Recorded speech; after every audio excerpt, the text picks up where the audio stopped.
Madleen জাহাজকে আটকে দিলেও তাদের প্রতিবাদের সুর এখন শত মানুষের কণ্ঠে। এবার আলোচনায় নতুন সহায়তা কার্যক্রম। তিউনিশিয়া থেকে বাসে করে রওনা হয়েছেন প্রায় 1800 স্বেচ্ছাসেবী। অংশ নিয়েছেন চিকিৎসক, আইনজীবী সহ বিভিন্ন শ্রেণী পেশার মানুষ। তাদের উদ্দেশ্য রাফা ক্রসিংয়ে জমে থাকা বিপুল পরিমাণ ত্রাণ গাজায় পৌঁছে দেয়া। এর মাধ্যমে ইসরায়েলের ত্রাণ অবরোধ থেকে অভুক্ত গাজাবাসীকে মুক্তি দিতে চায় তারা। জেনেক্সে শিফট করো, লাইফকে লিফট করো। ড্রামের তালে তালে স্লোগান, চলছে সমস্বরে ফিলিস্তিনের প্রতি সমর্থন। গাজাবাসীর পাশে দাঁড়াতে একত্রিত হয়েছে বিভিন্ন স্বেচ্ছাসেবী সংগঠনের কর্মীরা। চলছে গাজা অভিমুখে রওনার প্রস্তুতি। তবে সমুদ্রপথে নয়, এবার যাত্রা স্থলপথে। তিউনিশিয়ার রাজধানী তিউনিস থেকে যাত্রা শুরু করবে স্বেচ্ছাসেবকদের কয়েকটি বাস। গন্তব্য গাজা উপত্যকা সংলগ্ন রাফা বর্ডার। এই মানবিক উদ্যোগের নাম দেওয়া হয়েছে কনভয় অফ স্টেডফাস্টনেস।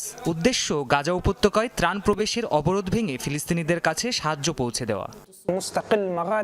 এই পদযাত্রা মূলত ইসরায়েলের বিরুদ্ধে আমাদের প্রতিবাদ। আমাদের এই জনসমাবেশ লিবিয়া, তিউনিশিয়া এবং মিশরের বেশ কিছু স্থানে থামবে। সেখানে আমরা মানুষের সঙ্গে কথা বলে জানাবো ফিলিস্তিনিদের অধিকারের কথা, ফিলিস্তিনিদের সাহায্যে এগিয়ে আসতে উদ্বুদ্ধ করব। এই যাত্রার মাধ্যমে আমরা মানুষকে মনে করিয়ে দিতে চাই ফিলিস্তিনের দূরত্ব বেশি নয়, আমরা চাইলেই তাদের সাহায্যে এগিয়ে আসতে পারি।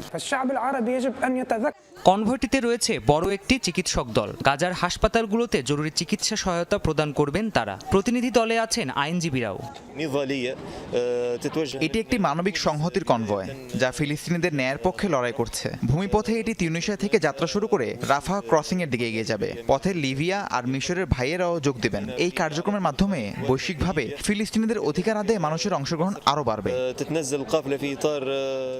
ম্যাডলিন জাহাজ থেকে অনুপ্রেরণা নিয়েই এই উদ্যোগে সাড়া দেয় স্বেচ্ছাসেবীরা। তিউনিশিয়ার বেশ কিছু মানবিক সংগঠনের ঐক্যবদ্ধ উদ্যোগে শুরু হয় এই কার্যক্রম। এসব সংগঠনের কর্মীদের পাশাপাশি অংশ নেয় সাধারণ মানুষও। ইতোমধ্যে এ কার্যক্রমে তিউনিশিয়ার 1500 আর আলজেরিয়ার 250 নাগরিক অংশ নিয়েছে।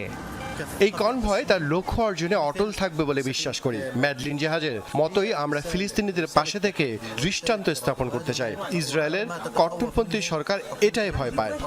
ইসরায়েলের নিষেধাজ্ঞা উপেক্ষা করে গাজায় ত্রাণ প্রবেশের চেষ্টা করে গ্রেটা থুনবার্গ সহ 12 জনের স্বেচ্ছাসেবী দল। সোমবার তাদের ত্রাণভর্তি জাহাজ ম্যাডলিন জব্দ করে দেশটির সেনাবাহিনী। এ ঘটনায় সমালোচনার ঝড় ওঠে গোটা বিশ্বে। প্রাণপ্রতিম কুণ্ডু, যমুনা নিউজ।